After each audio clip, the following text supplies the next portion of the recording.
Сәлем құрметті оқырман, ұлыстың ұлы күні Наурыз мерекесі құтты болсын. Шаңырақтарыңызға құт береке тілеймін.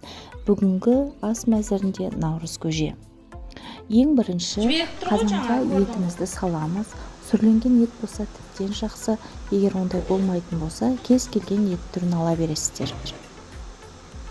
Қазанға етімізді салып, қайнағанша бетін жауып, қатты отта қайнататын боламыз. Қайнап бастаған кезде өстіп көбігін бірнеше қайтара алып алыңыздар.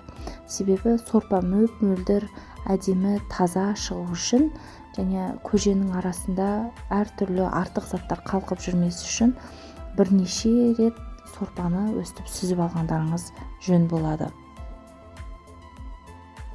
Мен осылай бірнеше рет, 3-4 рет бетіндегі көбігін сүзіп алып тастадым қайнағанша.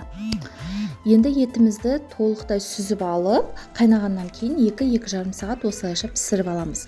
Уақыт өткеннен кейін етімізді толық сүзіп аламыз. Содан кейін сорпамызды сапыратын боламыз. Сорпа не үшін сапырамыз? Себебі сорпа мөп-мөлдір, әдемі болу үшін, ішінде артық заттар қалмас үшін толығыменен сорпаны сапырып, ішіндегі артық заттар болса сүзіп аламыз.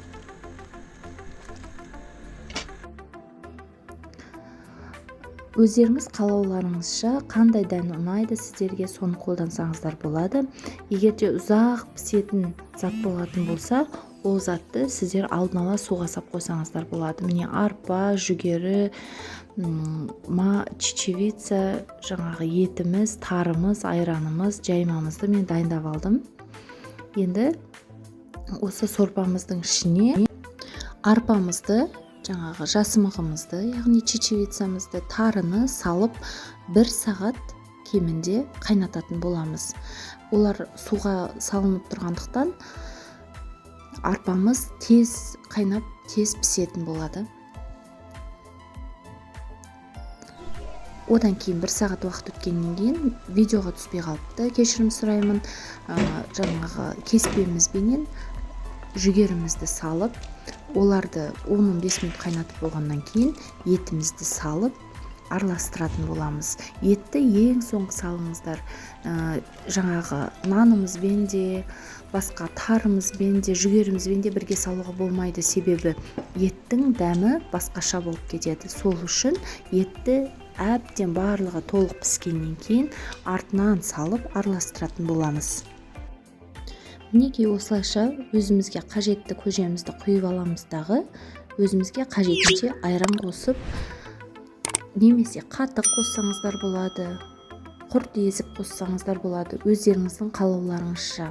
Бізде үйдегілер айран ішеді, сүт қоссаңыздар болады, сондықтан да мен айран қостым. Көжеміз өте дәмді, қою, тойымды болды. Баршаларыңызды ұлыстың ұлы күнімен шын жүректен құттықтаймын. Әрбірлеріңіздің жанұяларыңызға молшылық, жаңа табыс, тек қана жақсылық болсын. Еліміз аман, жұртымыз тыныш болсын. Наурыздан наурызға аман есен жете берейік. Рахмет.